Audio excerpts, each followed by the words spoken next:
at Arizona State University. We blend liberal arts education and civic education here at ASU. One dimension of that is a speaker series, the Civic Discourse Project, which emphasizes a blend of intellectual and current events, conversations, some solo speaker events, some dialogue speaker events, and then as part of the Civic Discourse Project, this annual conference. So this is our second day. We have a panel discussion, and then we will have a fireside chat with two experts on American civic education and American life to finish the conference.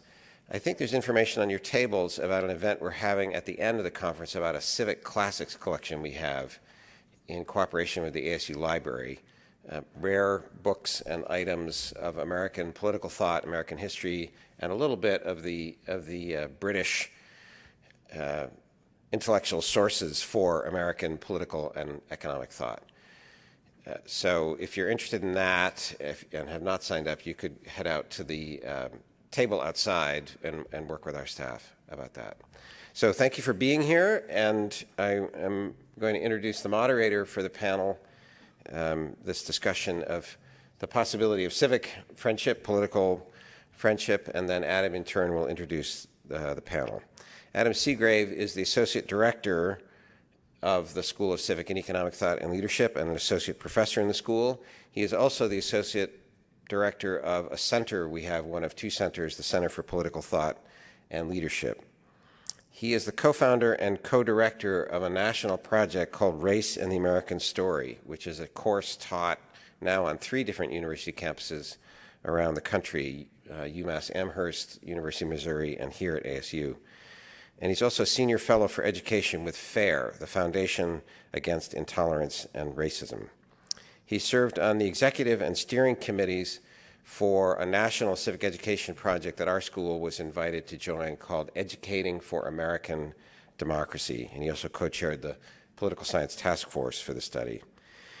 He's published numerous articles on American political thought for academic and popular audiences, as well as 3 books, including The Accessible Federalist. And he was awarded the American Legion National Education Award for his writings on civic education in 2021. So please join me in welcoming Adam and the panel.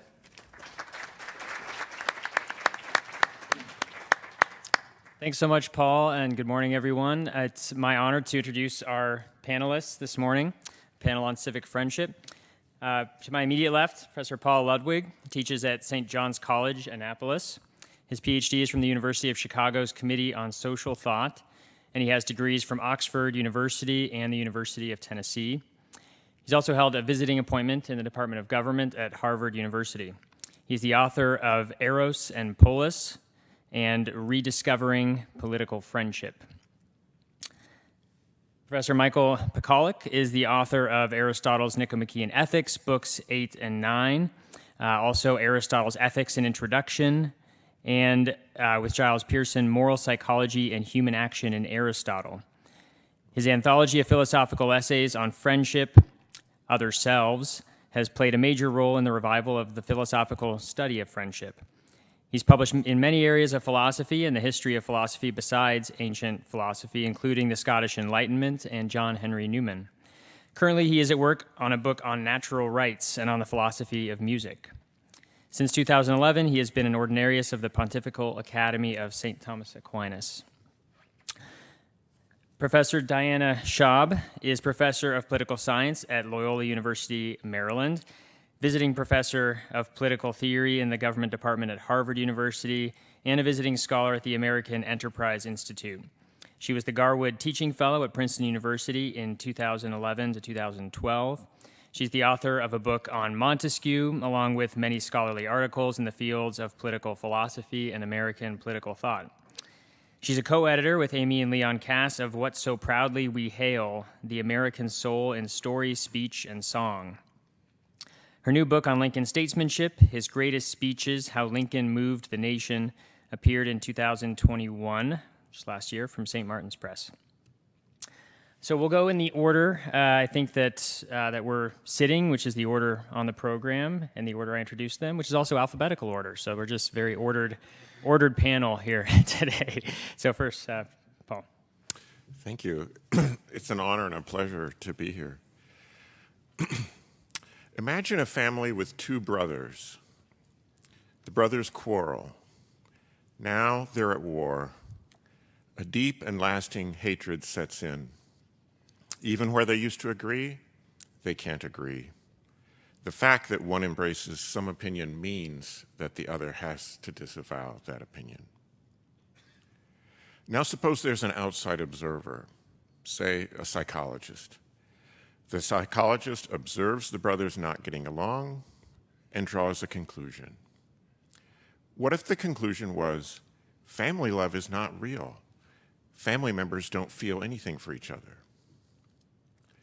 The conclusion would not only be hasty, it would be obtuse.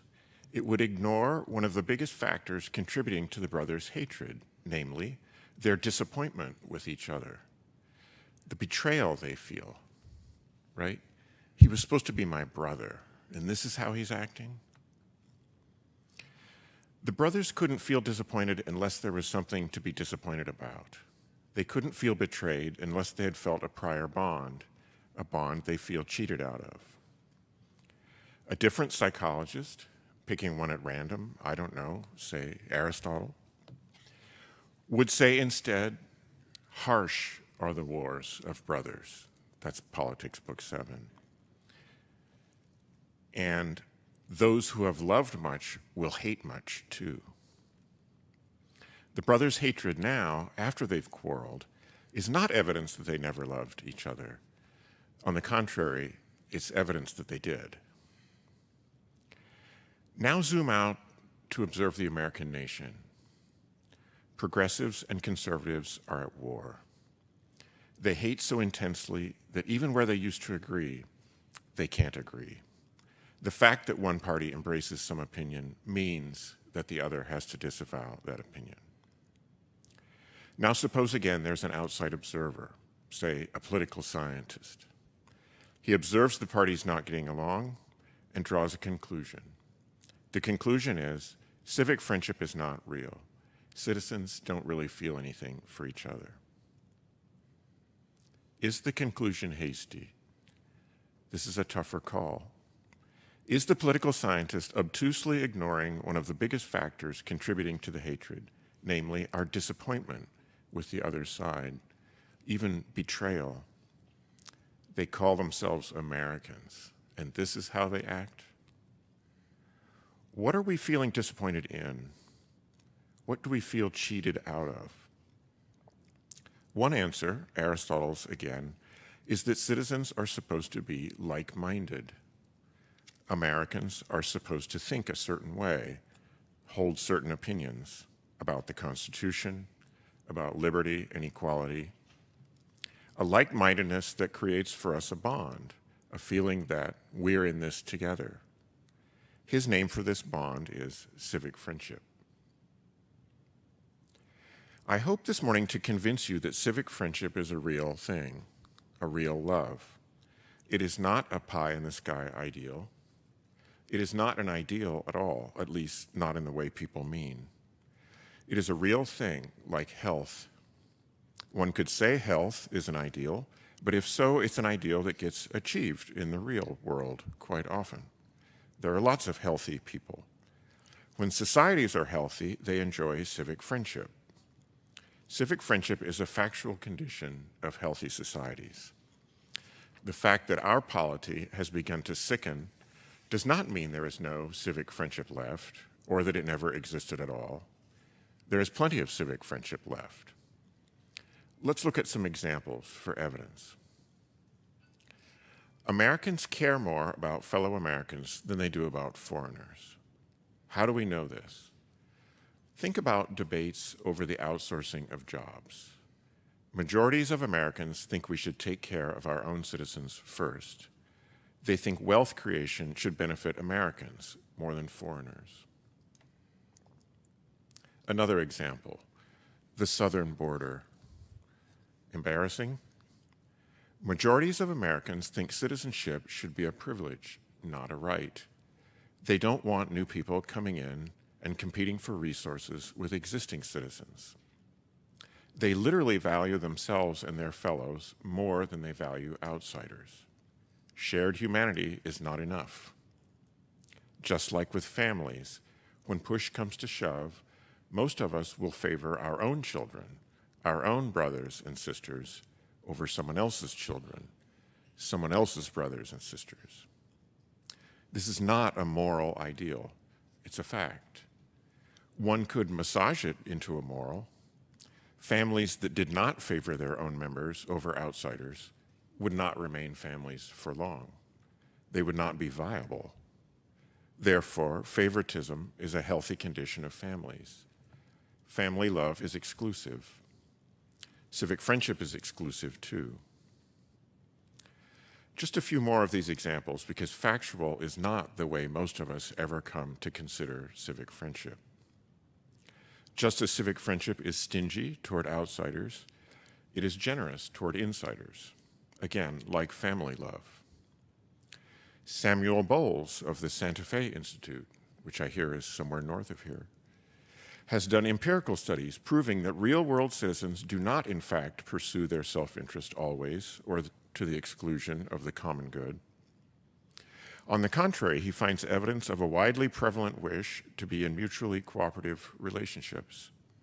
He further proves that people often act from emotions of honor, pride, and shame, which, I would add, are emotions that friends feel in each other's company. People act so even when placed in reality TV-style games that reward selfishness. People have to get shocked out of their initial, original cooperativeness. And even when that shock happens, far from pursuing self-interest, they often attempt to punish the selfish players, even at the cost of their own interest. Another example, Jane Mansbridge of Harvard runs a game among students in which each initially has an imaginary $100 to spend. She offers to double whatever they contribute to a common pool, which will be shared out equally. About 65% typically contribute. These are Harvard students. But, quote, in this setup, it pays each individual to contribute nothing but still rake in an equal share of the returns from others' contributions. When the game is repeated, the rates of collaboration fall precipitously because the early collaborators perceive the defections of their peers and do not wish to be suckered again. Mansbridge gives some real-world analogs of cooperation unraveling when self-interested incentives are introduced to replace a previous reliance on honor, pride, and shame. Quote, fining people if they pick up their children late from daycare increases rather than decreases the number of late pickups. Now they're just paying for it. Paying Swiss communities to accept nuclear waste makes them less likely to accept it than asking them to do so for the nation's good. These examples are important because they show that the work done by civic friendship, or at least by its accompanying passions, is very real. Civic friendship is doing real work in society, pulling the plow shoulder to shoulder with self-interest, which is also very important in liberal society. But civic friendship cannot be reduced to self-interest. It is not the epiphenomena or mere appearances of other real factors. Realists, if they really want to be real, must acknowledge the reality of civic friendship. And I know it sounds weak and hopeful to acknowledge the existence of something good, something that could be an ideal, but in this case, the empirical facts just cannot be avoided. Okay, let's assume I've convinced you civic friendship is a real thing, both its nationwide variety, like-mindedness, as well as in smaller associational friendships that contribute to the nationwide kind. You may not like civic friendship yet because it's exclusive, but then you wouldn't like any friendship because all friendships are exclusive. But let's assume that you agree it exists. The question arises, how come no one ever talks about it? Why is there no theory of civic friendship among modern political scientists? For it seems that liberal citizens have the passions and practices of civic friendship while having no name for what they're doing and feeling. It's a long and difficult question, but one short answer is that the liberal revolution gave us a new lens through which to view everything, the lens of self-interest. And it's not quite true that classical liberals did not talk about civic friendship. They just talked about it through this lens. We can turn to a classical liberal, Alexis de Tocqueville, to catch a glimpse of this. In his discussion of self-interest, rightly understood, Tocqueville recounts how he used to ask Americans why they helped their neighbors. They always replied that they might need help themselves someday. By helping their neighbors, they merely pursued long-term self-interest. Here's the quotation. Americans complacently show how the enlightened love of themselves constantly brings them to aid each other. They do not do themselves justice, for one sometimes sees them abandoning themselves to the disinterested and unreflective sparks that are natural to man. They would rather do honor to their philosophy than to themselves. Tocqueville's Americans have bought into a philosophy. They would rather do honor to their philosophy of self-interest than to themselves for being generous. Well, what should we do today, those of us who value civic friendship, see it as healthy? How can we encourage it?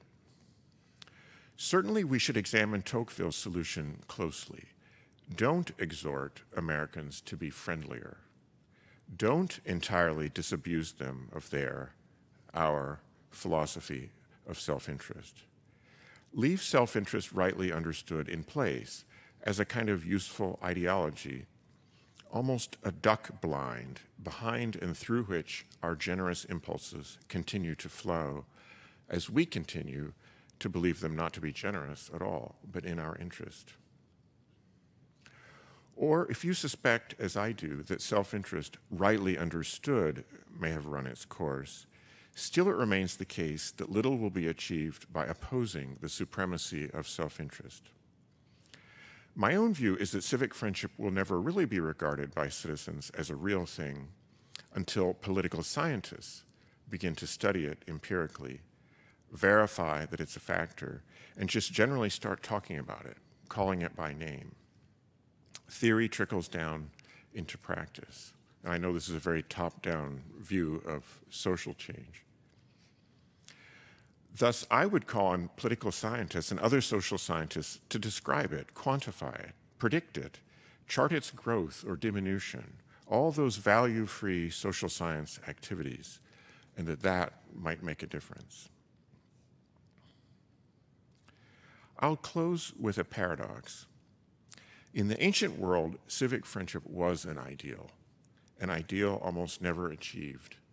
The variables contributing to civic friendship that Aristotle discusses, and I'll just list them: a preponderant middle class, proliferation of small associations, a win-win economy instead of zero-sum, and a healthy philanthropy, were almost always lacking in the ancient world. Only in liberal democracy has civic friendship become a fact. We have had, in living memory, all those features: middle class, small associations, win-win economy, and philanthropy. Thus, the ancient world had the theory of civic friendship without the fact. Our world has the fact of civic friendship without the theory. Thanks.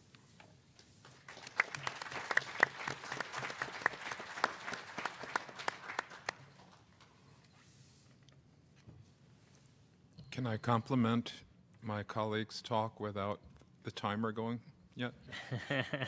That was magnificent, Paul. It's wonderful. It's great to hear a talk that makes you wonder whether you have anything left to say. That was excellent. Have you started the timer yet? Can I say one more thing? Okay. How long can I do this? With Camille, I found myself, like Camille, up early in the morning, and I ripped up my talk, and I wrote another one, because I had gone through a dry run last week, and it was an hour and 15 minutes long, so I needed to do something. I don't know how long this is, and I'll just stop at 15 minutes and save whatever's left for question and answer. Okay, let's start. I begin with two remarks of Dan Mahoney from yesterday. He said that we need to overcome our corporate self-loathing and that our present task should be to articulate in order to recover, quote, the larger framework of liberty implicit in the formulations of the founders, unquote. I agree with this second judgment entirely and have devoted my life to it in my investigations of classical conceptions of natural law, the virtues, the family as the basic cell of society, human nature, so-called natural religion, and friendship, including civic friendship.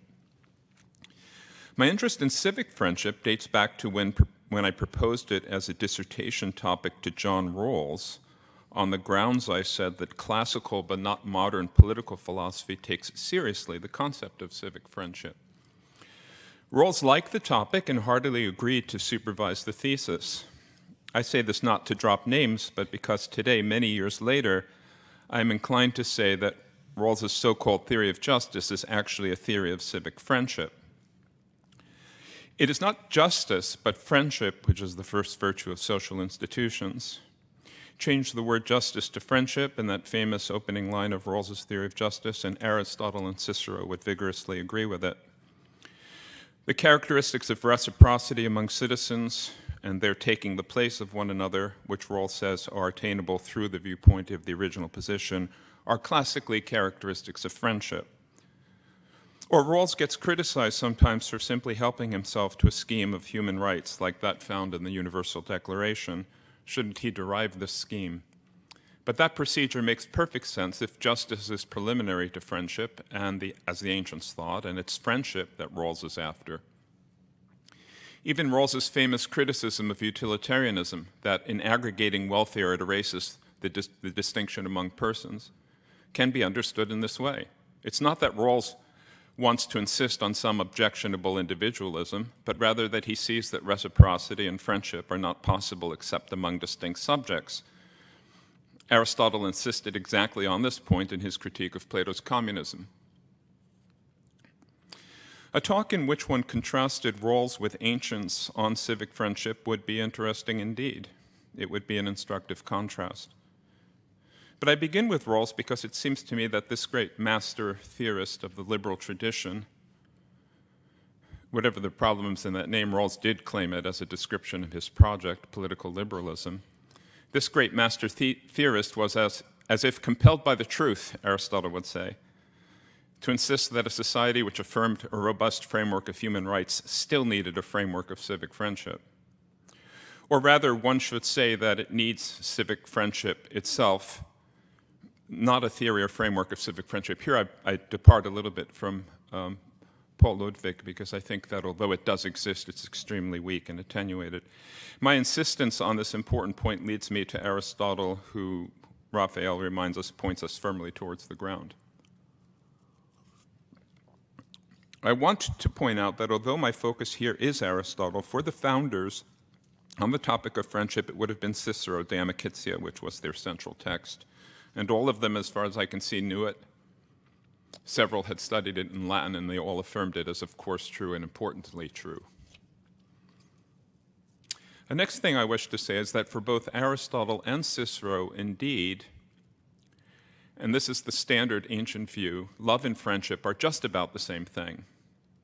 Love is a unitive and binding force. Aquinas is fond of quoting this line from Pseudo-Dionysius in his accounts of both love and friendship. Love and friendship are similar because love on the classical understanding is not altruistic. That's a distinctively modern idea.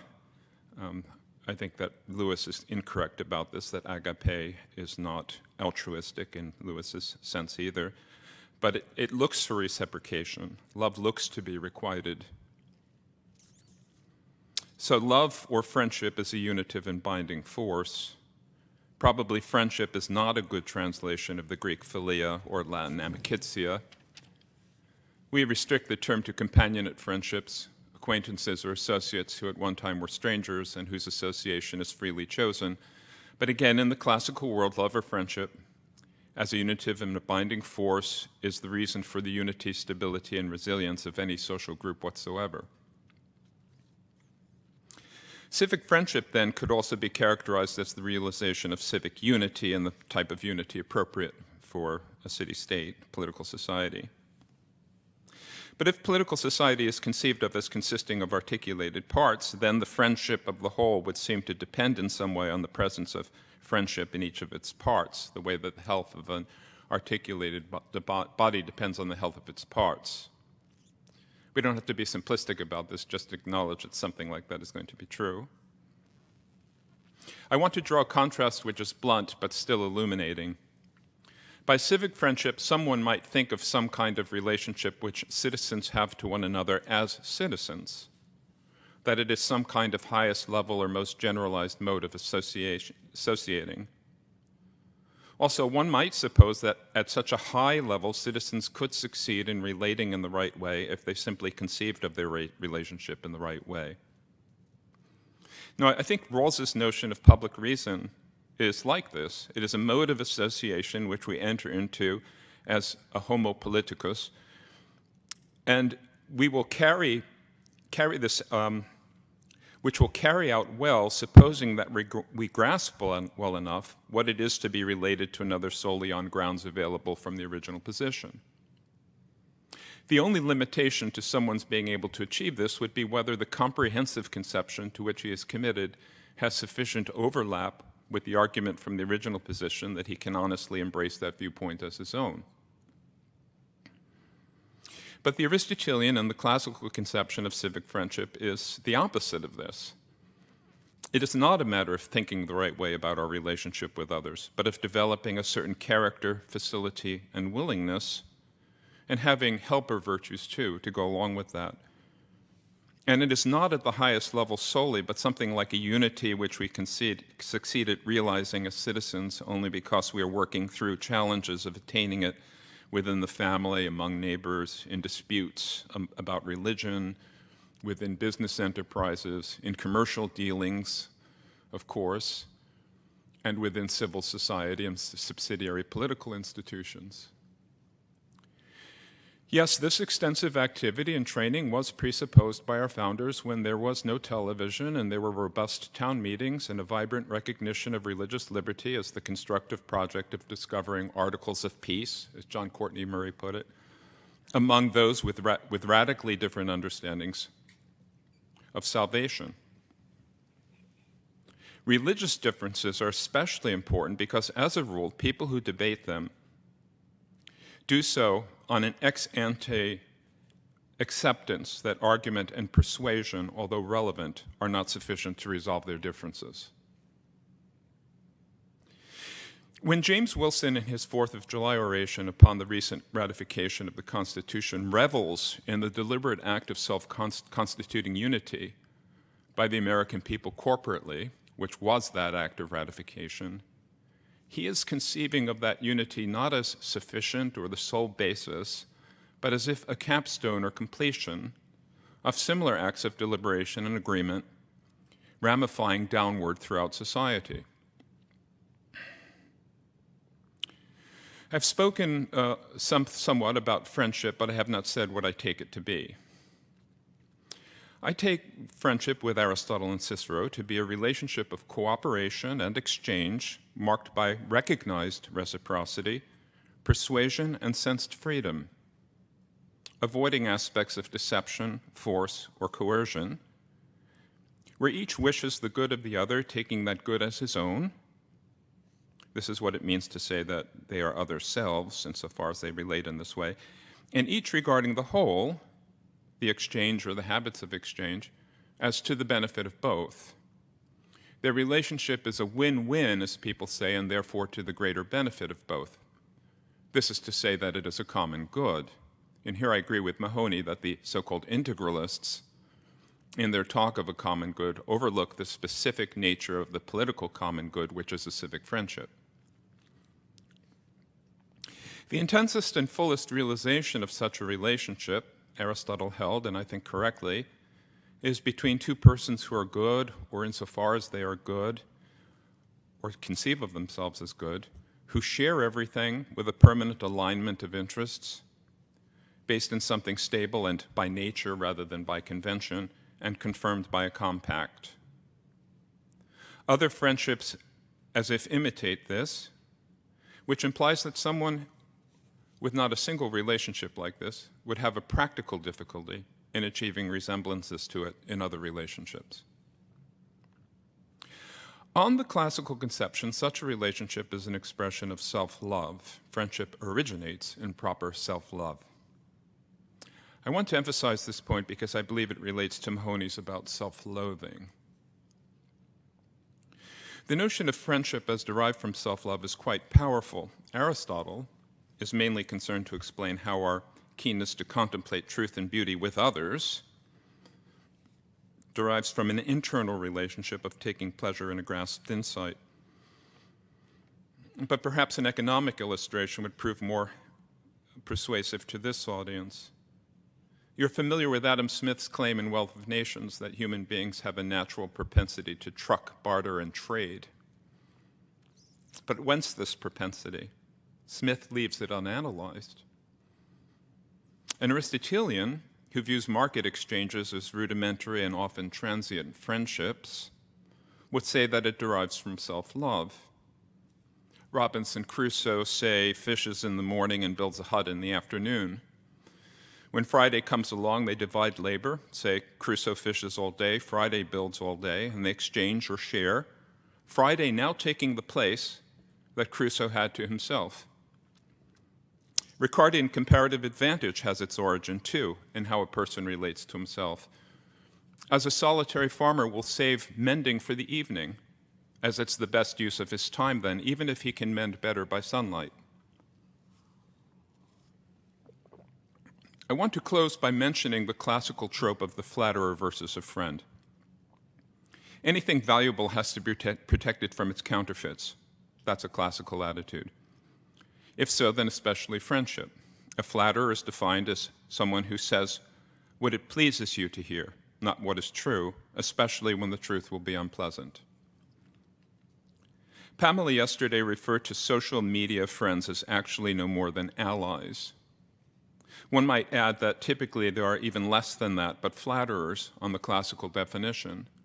Flattery and any unmerited praise debases friendship as a social good, or so insisted James Wilson in his lectures on law. But I would add this.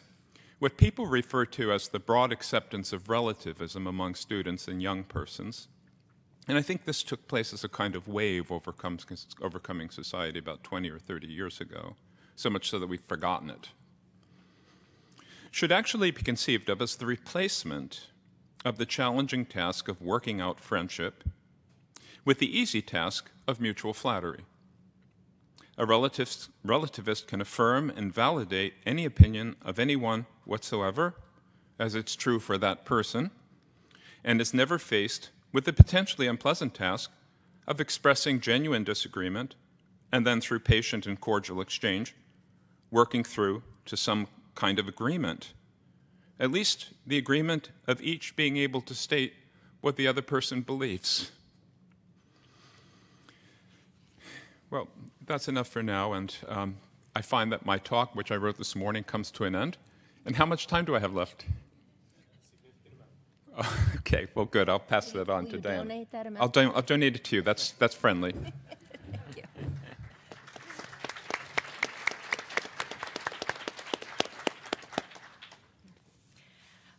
Frederick Douglass is best known as an activist. Much of his speaking and writing involved demands for justice. Approached by a young man asking what he should do for the cause of racial justice, the elderly Douglass is said to have answered, "Agitate, agitate, agitate." However, this fabled agitator, with his eyes on a more just future, also devoted a goodly portion of his public speaking to commemorating the past, celebrating the founding ideals of the nation, and praising those citizens and public figures who remained faithful to both the Declaration and the Constitution. In other words, he sought to foster a spirit of friendship and a unified national consciousness. We've heard already what Aristotle has to say about this homonoia, like-mindedness. Like-mindedness, thinking the same about certain crucial matters, is a form of friendship that should characterize fellow citizens. Aristotle argued that statesmen should pursue this sort of friendship more than justice even, since civic friendship leads to justice and does so without having to involve the coercive bite of the law. For a model of how to encourage this civic friendship without at all sacrificing a commitment to agitation, I think there is none better than Frederick Douglass. He knew how to balance the politics of grievance with the politics of gratitude. Or it might be more accurate to say that because of his grateful temperament, Douglass's activism never descended into the politics of grievance and victimology. Always in his mind's eye, Douglass had a clear view of the American future. Already in 1863, in the midst of Civil War, he looked forward to a time when, as he put it, quote, "the white and colored people of this country will be blended into a common nationality and enjoy together in the same country under the same flag the inestimable blessings of life, liberty, and the pursuit of happiness as neighborly citizens of a common country." I can't think of a better description of political or civic friendship. Douglass's vision of America begins from the natural rights of each and every human being. Your rights are your own. We are within your rights to insist that government and fellow citizens respect your rights. Self-assertion is what is called for, both in securing rights and in exercising them. This is a demanding program. Douglass's shorthand formula for what is demanded of government is, quote, "a fair field and no favor." Such impartiality requires the establishment of equality before the law, which in turn means that race-based injustices would need to be dismantled, followed by vigilant anti-discrimination enforcement at all levels of government. Douglass also recommended certain carefully chosen forms of reparative justice, especially the provisioning of public education. But Douglass is emphatic that there be no favors, no special categories created, no race-based privileges, no exemptions from a uniform standard. Because there is no governmental disbursement of favors, this program is demanding at the individual level also. Advancement depends on self-improvement, both moral and intellectual. Douglass's recommendation, which takes the same iterative form as his advice to that young man, is work, work, work. A message that was most memorably delivered in his most popular address entitled Self-Made Men. Now, in this individualistic framework, we might wonder, what place does gratitude have? Gratitude might seem superfluous, even at odds with a situation where rights are deserved and success is earned. One could feel proper pride in one's achievements, but would one feel gratitude? To whom and for what? While it's true that Douglass is very much a proponent of proper pride, he is also ever ready to give thanks. You can see the inclination even in that passage I described about the American future. He does not say that blacks and whites would enjoy together their inalienable rights of life, liberty, and the pursuit of happiness. He said they would enjoy together the inestimable blessings of life, liberty, and the pursuit of happiness. One is grateful for a blessing. Perhaps rights, once secured by a good government, do become blessings. Particularly after the Civil War, Douglass regularly used ceremonial occasions to give expression to this sentiment of gratitude, and through that gratitude to construct a shared understanding of the nation's principles and its past. There's a distinct genre of speeches like this, speeches of remembrance. They're quite different in tone from the speeches and editorials that Douglass devoted to the pressing issues of the day. The policy pieces have titles like The Work Before Us, Women and the Ballot, Mixed Schools, The Nation's Problem, Why is the Negro Lynched? Interestingly, in the final version of his autobiography, Douglass included an appendix containing the texts of 2 speeches. So out of a whole lifetime of speechifying, the 2 that he chose were both commemorative addresses. The Oration in Memory of Abraham Lincoln from 1876 and his anniversary celebration of West Indian emancipation delivered in 1880. And in addition to these two speeches that he chose to reprint, Douglass gave other important speeches of remembrance, especially his two Decoration Day addresses and then eulogies of abolitionist allies. So I think these are all speeches in which Douglass is self-consciously shaping public memory. He's acting as an American Homer, writing the epic in which Americans would remember the war. To get a sense of how he proceeds, let me just say something about those two Decoration Day addresses. What we now call Memorial Day began shortly after the Civil War as Decoration Day. It was a day to strew with flowers the graves of the loyal dead. As time passed, as we strove to bind up the nation's wounds, there were calls to discontinue Decoration Day. It was thought a little too triumphalist. Even radical Republicans like Charles Sumner thought we should end Decoration Day. Douglass took note of this tendency and resisted it. Speaking in front of the tomb of the unknown soldier at Arlington National Cemetery in 1871, he said, "We are sometimes asked, in the name of patriotism, to forget the merits of this fearful struggle and to remember with equal admiration those who struck at the nation's life and those who struck to save it, those who fought for slavery and those who fought for liberty and justice." So Douglass was worried that reconciliation between North and South would come to be based on forgetfulness or nostalgia, rather than being based on the new birth of freedom. Put more frankly, he was worried that sectional reconciliation would come at the sacrifice of racial justice and comity. So rejecting the falsity of nostalgia, Douglass sided with a fuller form of remembrance. He says we need to remember the causes, the incidents, the results of the late rebellion. The cause was the dark and vengeful spirit of slavery. The incidents, there Douglass points to the terrible ugliness of the war, a war which has made stumps of men of the very flower of our youth.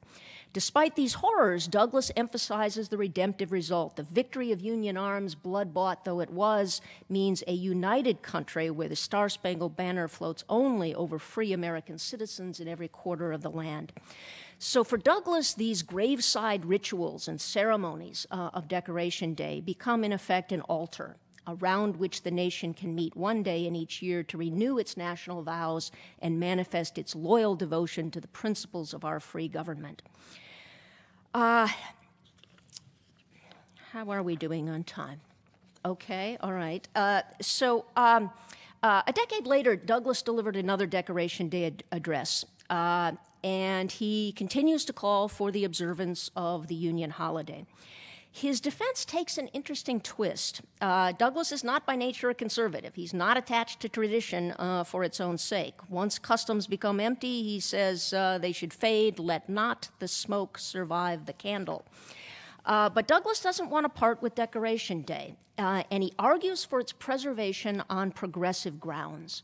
Man is a progressive being, he declares, and memory, reason, and reflection are the resources of his improvement. So for Douglass, the remembrance of the past is always for the sake of the present and the future. And he often turns this then to reflection on immediate national interests. For Douglass, a holiday never means a holiday from scathing criticism of American failings. Probably his most famous speech is that 1852 4th of July address. It's often titled, "What to the Slave is the 4th of July?" And there he showed that patriotism means holding America's feet to the fire of its noble principles. He denounces the legatees of the American Revolution whenever they betray the founding principles. So Douglass fights hard for Decoration Day because he fears that once the real meaning of the conflict is lost, false accounts will be substituted. During the Civil War, Douglass had done much to ensure African American participation on the battlefield. He understood that the imputation of slavishness required not just a theoretical refutation through the doctrine of natural equality, but a practical refutation. That's the point of those lines from Lord Byron that Douglass was always reciting. Hereditary bondmen, know ye not, who would be free themselves must strike the blow. Freedom cannot be given, it must be taken. So in their willingness to hazard life, those 180,000 black troops staked a claim to citizenship. Now, Douglass knew that more would be required to make the solemn words of the 13th, 14th, and 15th Amendments a reality, and part of what was required was an education in citizenship for both blacks and whites. Both groups were, in a sense, newly freed. One group freed from slavery, the other group freed from mastery. Douglass offers that civic education in his oration in memory of Abraham Lincoln.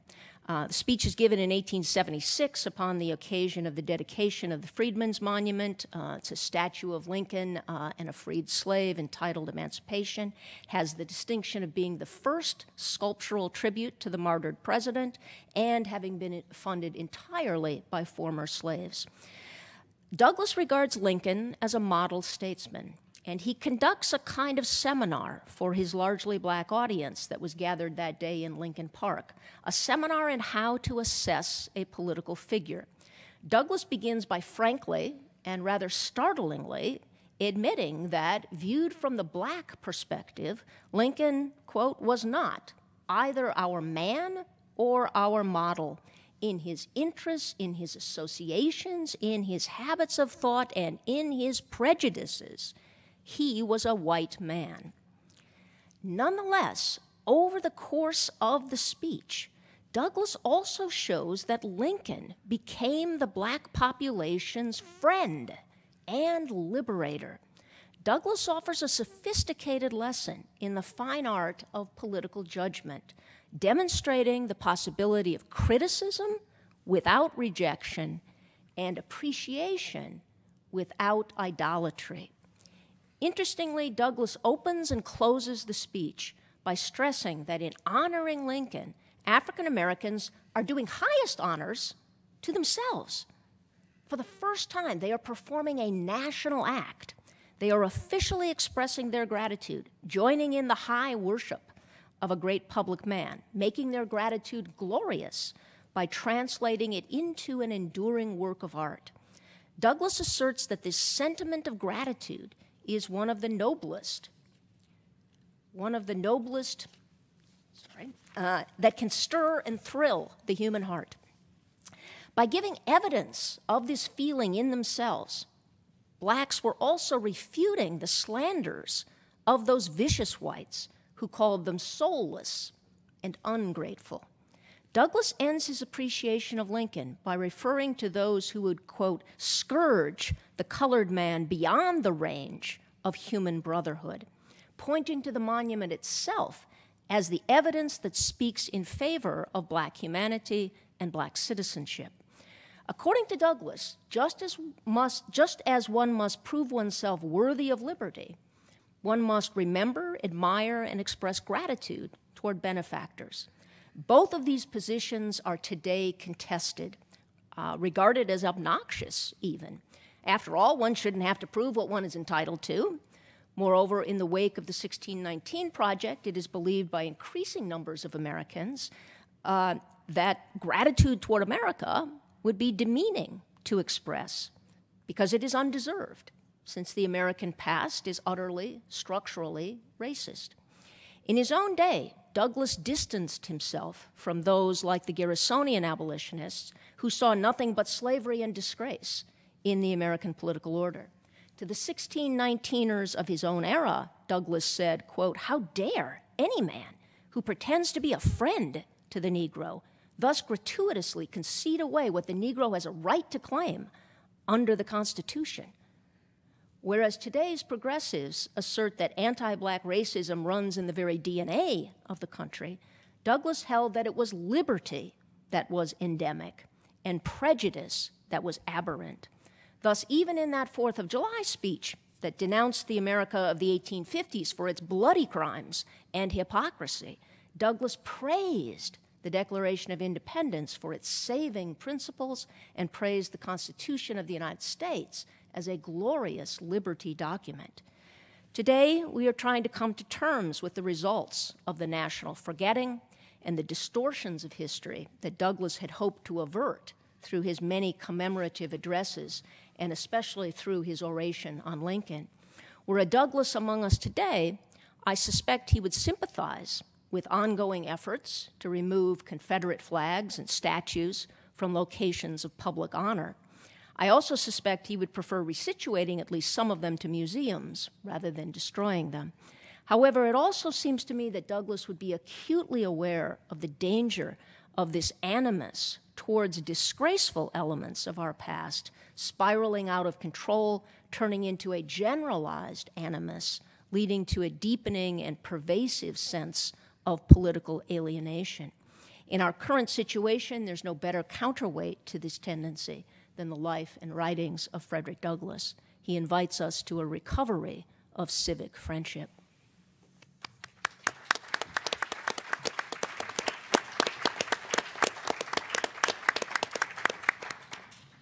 Thank you all so much for those extremely insightful, illuminating comments.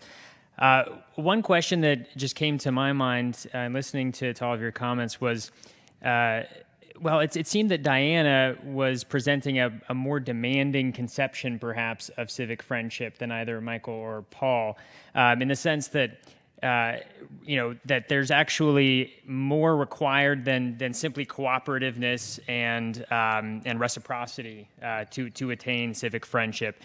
Of course, pointing particularly to the context of the United States as well. But to what extent do each of you think that more demanding definition of civic friendship is justified? Namely, that we need not only reciprocity and cooperation and exchange in the moment, but actually a shared story of some kind, or a shared memory, maybe even a shared positive story that we can all buy into, and a sort of unified national consciousness. I think that was the phrase that Diana used, and that seems more difficult to achieve certainly than reciprocity and cooperation.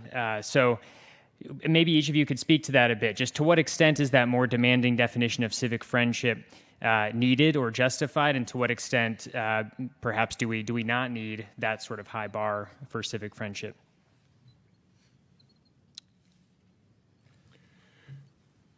Well, for Aristotle, benefaction and then gratitude, which finds expression in the deliberate intention to do something similar to aid someone else. So that would be the ultimate form of gratitude. Is very similar, it seems to me, to what Frederick Douglass is talking about. But there was this aspect of giving up one's life. So someone might ask the question, well, isn't that really the highest form of friendship, when each friend is prepared to take the place of another and die in the friend's place? But I think that would be an inappropriate construction of death in battle. I do think that that's better understood as part giving up its life for the whole. So the soldiers who died in the Civil War dying for the nation, not for the slaves or for other members within American society, but for the nation. Yeah, I would say Frederick Douglass is a great civic friend, right? So that sets a very high bar. I'm not sure everyone can meet that bar. I think in some ways Black Americans are asked to imitate or meet that extremely high bar, right? And it's a burden that's not laid on really any other group that we can think of.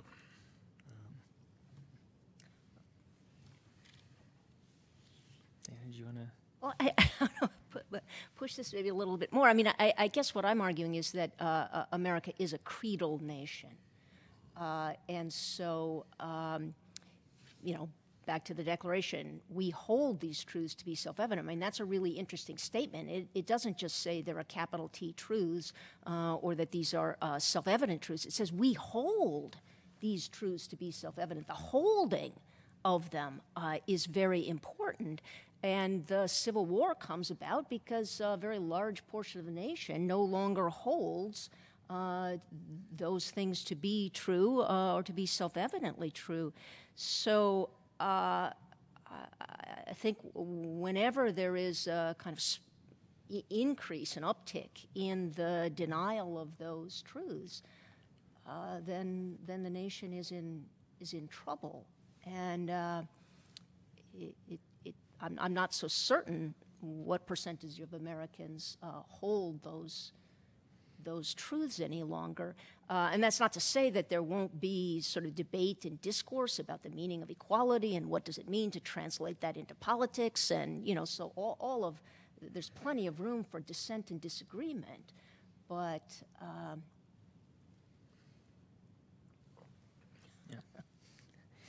So just as a quick follow-up, does that mean, so Diana, would you disagree then with Paul's more optimistic conception of the existence of civic friendship in the United States today?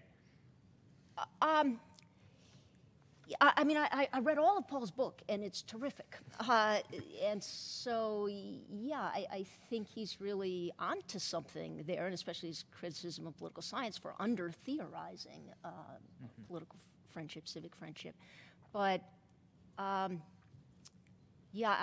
guess I just still think this creedal element is essential to us as Americans.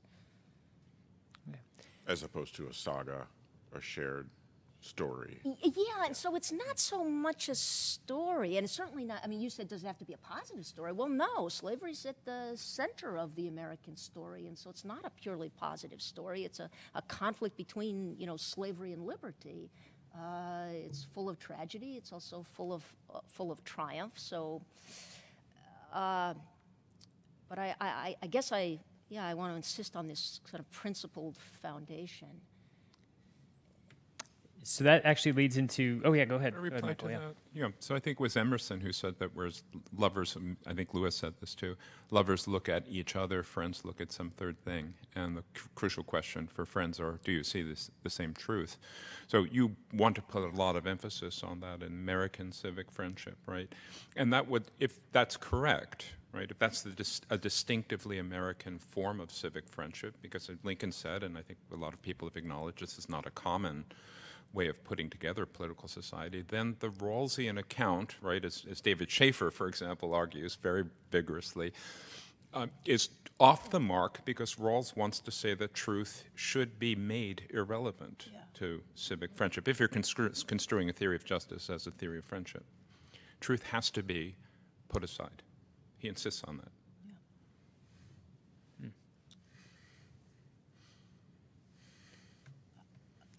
There's that great passage from Abraham Lincoln in the speech at Chicago where he says, we're celebrating the 4th, but, nearly half of us here now in this country have no blood connection to those fathers and those forefathers. How do we belong? How do they belong? And he says, well, then they look at what those men said. What was the father of all moral principle among them? He says, and then they feel that they are blood of the blood and flesh of the flesh of those founding fathers. Yeah. So, this leads into another question I was going to pose, which was the relationship between civic education and civic friendship, right? So, I guess one way of asking that is just to ask, what do you see as the relationship between those two things, between civic friendship and civic education, particularly in the American context, perhaps, but also maybe in general? What's the relationship between those two?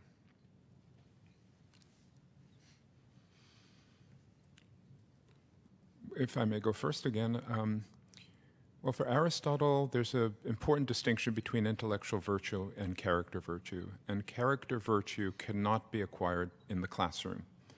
So you could teach all that you want about civic friendship, but it could not impart the virtue of civic friendship conceived of as a virtue and the helper virtues that I had mentioned, for example, magnanimity and graciousness and liberality. So there would have to be, together with classroom education, some kind of practicum or some kind of mentoring in the same way that one teaches a sport or musical instrument on an Aristotelian way of approaching this, which I think is correct. If I may make a confession, I grew up as a very kind of geeky kid who basically sat in my room and read books all day long, and I didn't have a lot of friends. And I didn't have a lot of friends in college either. I really did study 10 hours a day in college and 12 in graduate school, but as Peter DeMarneff can testify to. But it's taken me a long time to understand in a practical way. And in part, I wanted to study friendship as a graduate student because I didn't get it. I mean, I was not a very affable or friendly character. I realized there was a flaw in my character. I had to kind of work on that, and I'm not going to tell you how many years I've been working on it, but I think it's something that it really does. The classical view, and maybe it has to do with certain, where you grow up. I suspect it's different if you grow up in certain rural parts of Italy, for example, or in Mexico. The classical view is hard for certain Americans. I call it classical view. I think it's a human view to enter into. And I think luxury and modern life and technology, for reasons that we've already considered in this conference, make it even more difficult. The hands-on activity could be supplied by community service or even national service, perhaps. That kind of learning. Yeah, I would say that teachers should definitely not tell kids they should be civic friends. That would just be ridiculous. But civics education in the Declaration, the Constitution, reading the words of the founders, reading the Lincoln-Douglas debates would be a fantastic high school civics education. I think that would just do the trick. So I think, we are failing at that today, and I would certainly endorse Michael Zucker's great talk on, Locke's thoughts concerning education, as a place to start. But somehow we do continue to stamp out citizens that look and sound very American, right? So something is still working, in addition to, the sort of failing or sickening that we see. Locke is very, if I may just a short interjection, Locke is very strict in that treatise about selecting proper friends for one's children. Right, that's very important for him, and it's basically ignored by parents today. I'm all in favor of what families and churches and little communities do in the way of character education, but I guess I would argue for a stronger link between civic education and civic friendship. If we are a creedal nation, and if our civic friendship depends on the maintenance and the understanding of that creed, then civic education is absolutely essential. And I guess I see, statesmen like Washington and Lincoln and Frederick Douglass, Booker T. Washington, all of them are really engaged in that kind of civic education. But I don't think we can look to statesmen to deliver that any longer, so it really does have to be done through the schools. So I think we're doing pretty well on time. Maybe I'll ask one more question and then turn it over to audience questions. Does that sound good? Okay.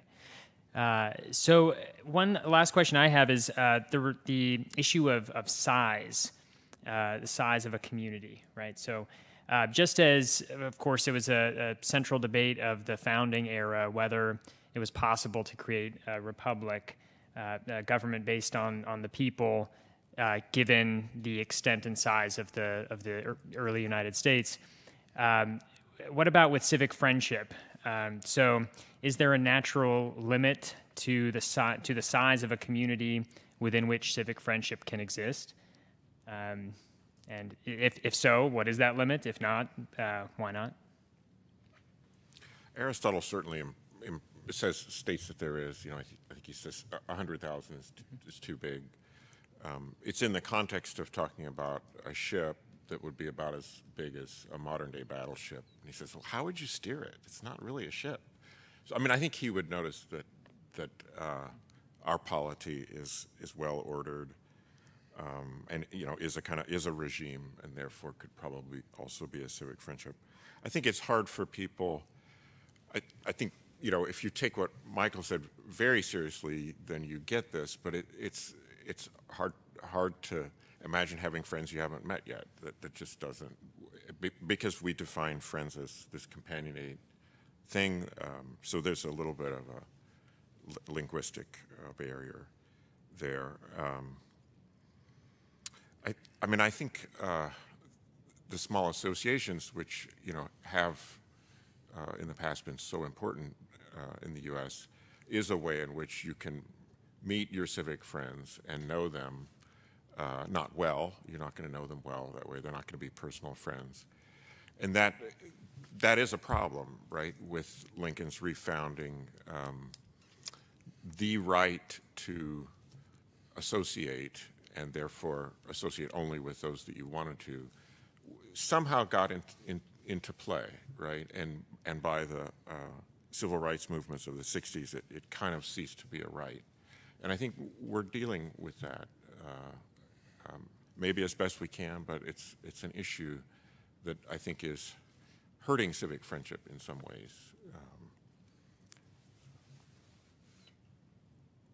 Yeah, I don't think there's a size limit to a creedal nation.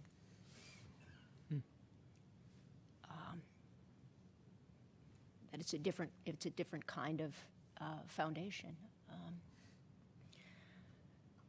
That doesn't mean that we don't want to, preserve the states as a kind of locus of more natural forms of affection, cities and states. But that civic friendship on the national scale would have this creedal dimension, and that means it's pretty much infinitely expandable. On the Aristotle, Not that we need to annex any nations or anything, but on the Aristotelian conception, these affections of friendship can be extended through construction of analogies, and this is something that has to be achieved practically. It's not just an intellectual matter. But I think there are kind of two civil societies, the way in which this typically happens. The higher the level of civil society, the less we have of a certain kind of friendship. But I think that there are two, kind of the standard way in which it happened was that the replication on smaller levels of kind of miniature higher level governments. So this is a point that some political theorists have made about ancient Athens. I don't know if it's been studied beyond that, but as the forms of government changed, the offices held within clubs and associations would change their names also. We have a president and a vice president of the local chess club, but not an archon of the chess club or the king of the chess club, right? We like to organize them like mini republics. And that's the way in which analogously we can think that we're participating as citizens of the United States at the same time. But then there is this difficulty that Andrew mentioned in his keynote yesterday, which is that through certain developments, I think in constitutional law, and I'm thinking of the doctrine of incorporation and how this is kind of reaching down of a kind of highest level arm's length association into very small level and robust and rich associations like churches, then it's possible to view the federal association as some kind of enemy, right? So it's an enemy of the local associations. Just one more note on Aristotle. He says you can't have many friends except in the civic sense. So he's obviously using an analogy here, but I think it's an important one. He elsewhere says in the Eudemian ethics that those who would define only the primary or the highest friendship and say that's the only friendship, everything else is not real, he says that they do violence to the phenomena and they're forced to speak paradoxes. Great. All right. Well, on that note of a reference to the Eudemian ethics, which just really, I think, shows how serious of a panel this is, that you actually get a reference to the Eudemian ethics. That's great. Let's turn over, audience questions. Thank you. Yeah. So first, let me say thanks for an absolutely fantastic panel. This has been incredibly rich. So I actually want to ask a kind of version of Adam's question, the scale question. And I'm not exactly sure how to put it, so I'm going to put it a few different ways. So I think the question is civic friendship a sort of feature of, the polis, the nation? Can it be a feature of the global? So one version of the question is cosmopolitanism, say, versus universalism, a friend of civic friendship. Michael, I thought your reading of Rawls is really interesting, but of course the Rawlsian project on some level is to achieve a kind of placelessness, a genericization of political relations, such that commonality can be elided from the picture because the kind of commonality is the position in the original position, in effect. Call that the sort of universalization move. And so, is civic friendship an achievement of Gemeinschaft or Gesellschaft? Is civic friendship the foundation of solidarity, or is it the other way around?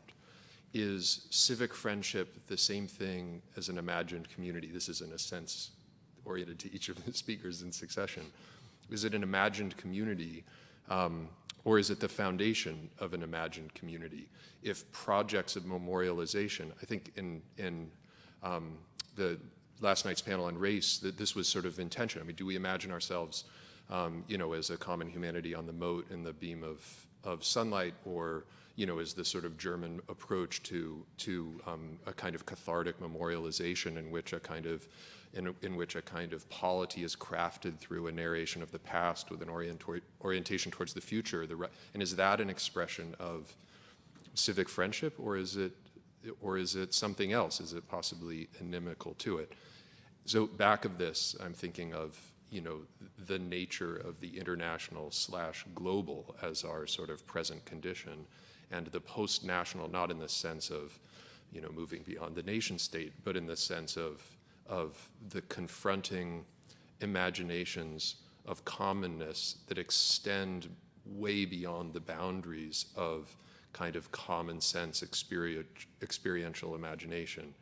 Climate, the pandemic, the pan and pandemic has been almost totally elided from the experience of the pandemic, which has played out essentially on a national level. So hopefully somewhere in there you get what I'm after. When I flew over the Great Plains coming here, I didn't take it for granted. I looked out the window, and my heart broke. I almost cried looking at the land. I would, we don't have a lot of time, Ben, but I would say that Orestes Brownson's American Republic deals with this in a very effective way, that the American Republic is not based solely on a social contract, or it's not solely creedal, but there has to be some relationship to land in civic friendship, and this would keep it from being cosmopolitan in the sense that you correctly say would be a threat. Yeah, I would say that a great common enemy could unite humanity, but civic friendship is a friendship based on utility, right? It's not virtue, it's not pleasure, it's not a pleasure friendship. Most of our friendships are based on pleasure, shared pleasure. Civic friendship is based on shared utility, and citizens within nations share great utilities that citizens, cosmopolitan people placed in other nations just do not share. You could imagine a situation, invasion from outer space, or like you said, the pandemic, that could, in theory, bring a great utility like that. I wouldn't call it a civic friendship. It would be some kind of international friendship, which also exists, and certainly Aristotle believed in international friendship. I think I join in the skepticism about global citizenship. There is a common humanity that we should never lose sight of. But I do welcome, Michael, your suggestion that it's not simply creedal, and that the land has to play an element. So it's land and liberty. It's interesting. Frederick Douglass said that he thought he had the makings of a patriot, but while slavery lasted, and especially during the time in which he believed that the Constitution itself supported slavery, he said he couldn't give in to those feelings of patriotism, despite his connections to the land and his love of the land, his grounding in the land. But he forcefully repressed that movement towards patriotism until he felt that this was also a land of liberty. Thank you all for the panel. I really, really enjoyed it. I accept the invitation. I'm going to be thinking about civic friendship. I'm thinking, I did want to comment on what we do in a classroom. I think we should be trying to develop practices in a classroom that have this element. We're very used to talking to people or talking at people, but I think there's something about a dialogue-based classroom where you can start practicing the qualities of discussion that are relevant. I'd like to talk to you more about that after this, but My question arises from thinking about what you're saying in Adam Smith. I don't know where Smith falls on this, and I'm going to go back and think about it. I don't know what Smith thinks about friendship, but he does say that we could imagine society subsisting if people follow the rules of justice, even if they weren't beneficent.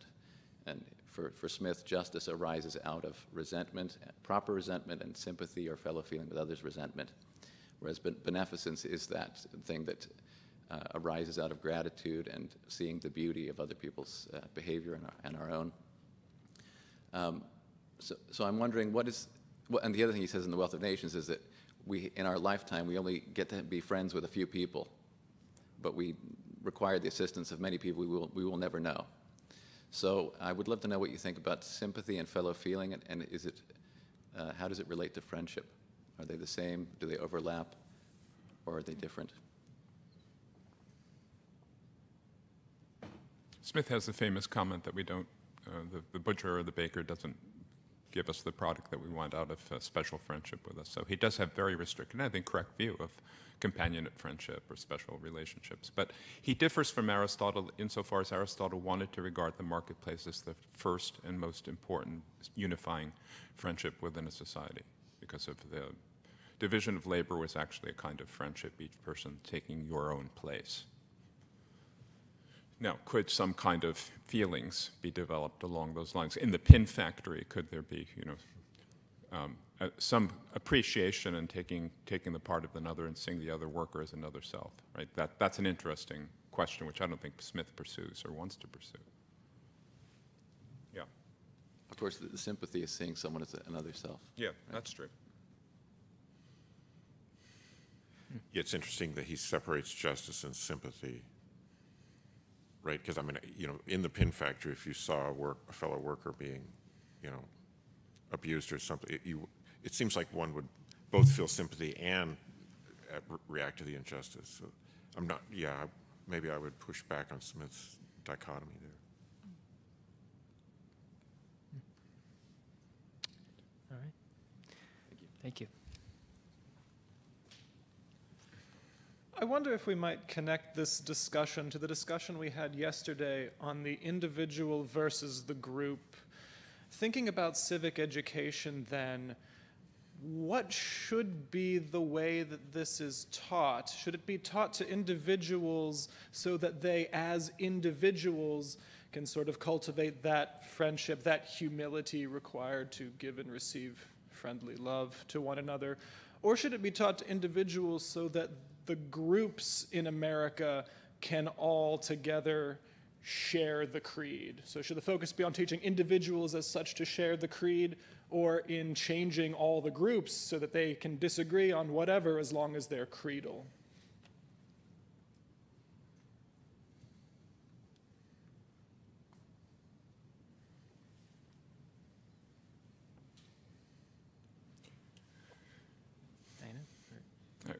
I mean, I think everybody should be reading De Amicitia. That should be part of the canon of high school education, or some kind of simplified or excerpts or something of it. I mean, if you're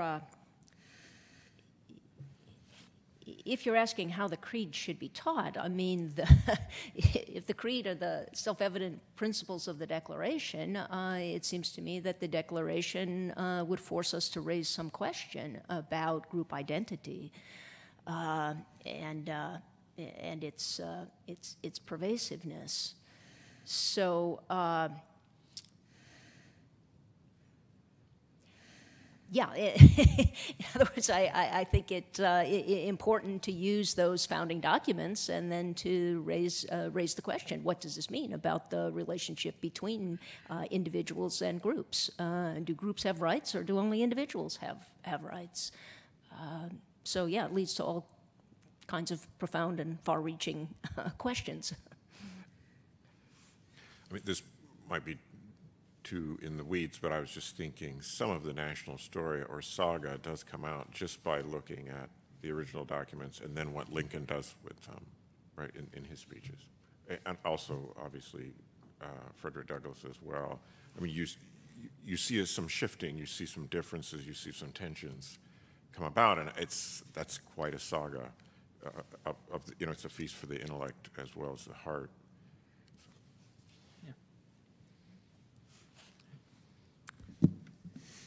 Sorry, I'm a midget.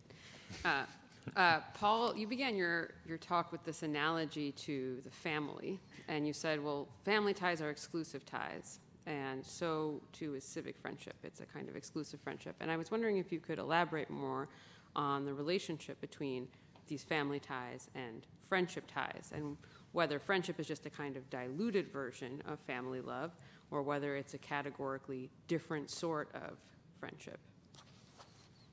And by friendship, you mean civic friendship? Is it a Yes, kind of civic friendship. diluted?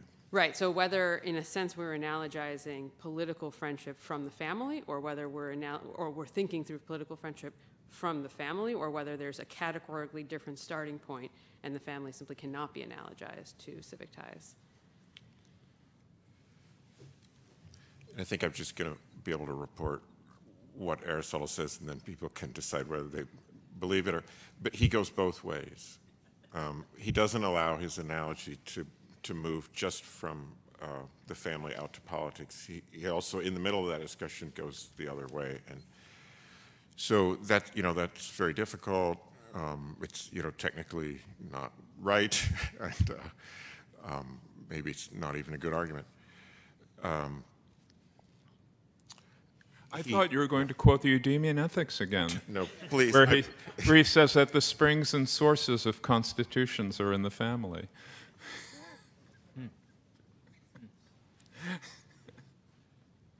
I mean, if perhaps one other way to think about this is that for a mixed regime like ours, the analog is brotherly love, which is the weakest of the loves within the family, right? Parent-child is much stronger. Brothers, he says, love each other only as springing from the common source, which I think is a veiled way of saying they love their parents, and they'll try to get along if they love their parents, because their parents obviously want them to get along. In some sense, you see stronger civic bonds in monarchies, right? So maybe read War and Peace, the way people feel about the king, the Tsar of Russia.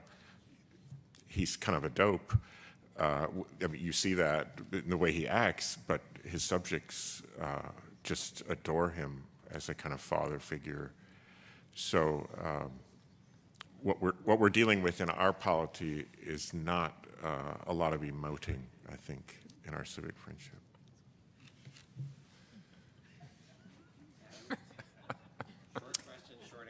Right. We only have a few more minutes, so Jesse and then the choir back there. Thanks, man. Really appreciate that. First of all, I'm grateful. Thank you so much for the talks. Absolutely excellent. A lot to sort of play with and cogitate on. I wanted to take Professor Seagrave's question and really push you guys on it, because I think the question is not simply about size, but in thinking about a relationship between justice and civic friendship. In the Republic, for example, the root, the source of justice is in the need people have of one another. And not just in that need, but in their awareness of it.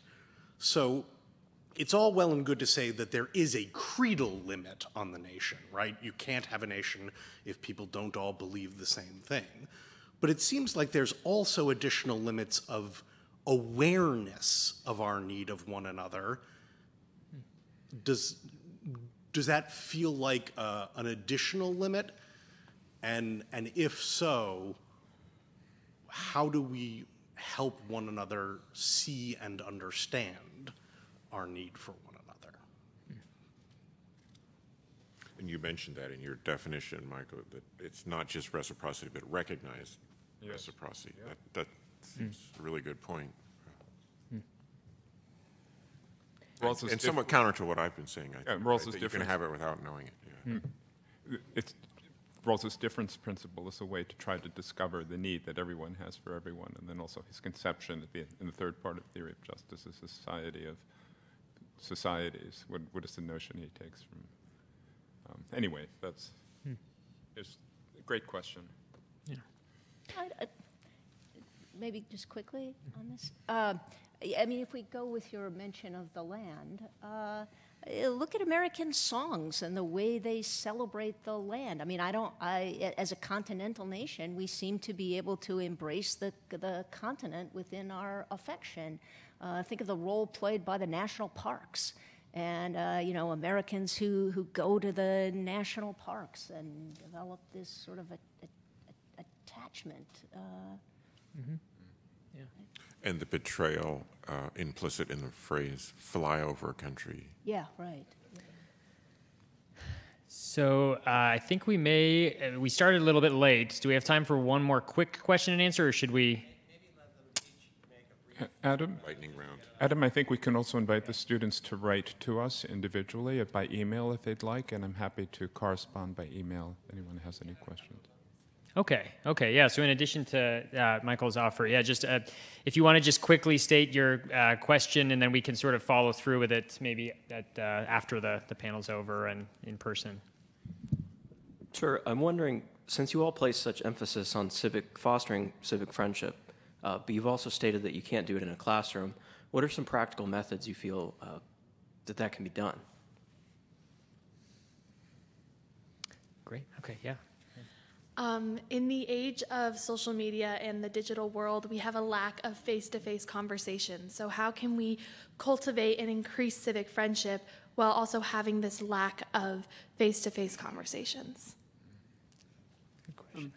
Do you think civic friendship becomes its most potent during wartime? And if so, do you think that's further evidence of the importance of the exclusionary character of civic friendship in its prominence in society? Sorry, I'm short too. What should be the relationship or sort of the role that civic friendship should play in relation to political leaders and the citizenship?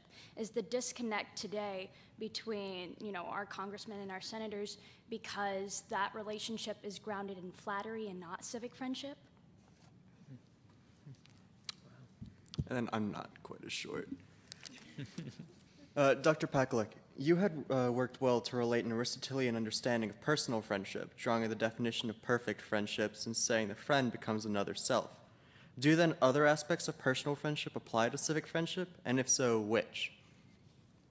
All right. So those are all great questions. Could somebody assemble them, and we could even, next week, we could have a Zoom thing where we all get together and discuss them. How about that? You okay?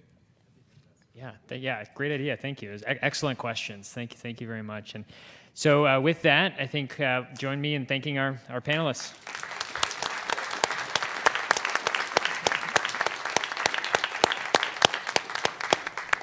Thank you very much. Just the topic deserves further consideration. George Washington decides that his first inaugural address is going to address civic virtues and, in a way, civic friendship, rather than an agenda in 1789 of a new government being formed. And then the opening words of his farewell address are friends and fellow citizens. And you can just go forward. Lincoln deciding in the second inaugural to address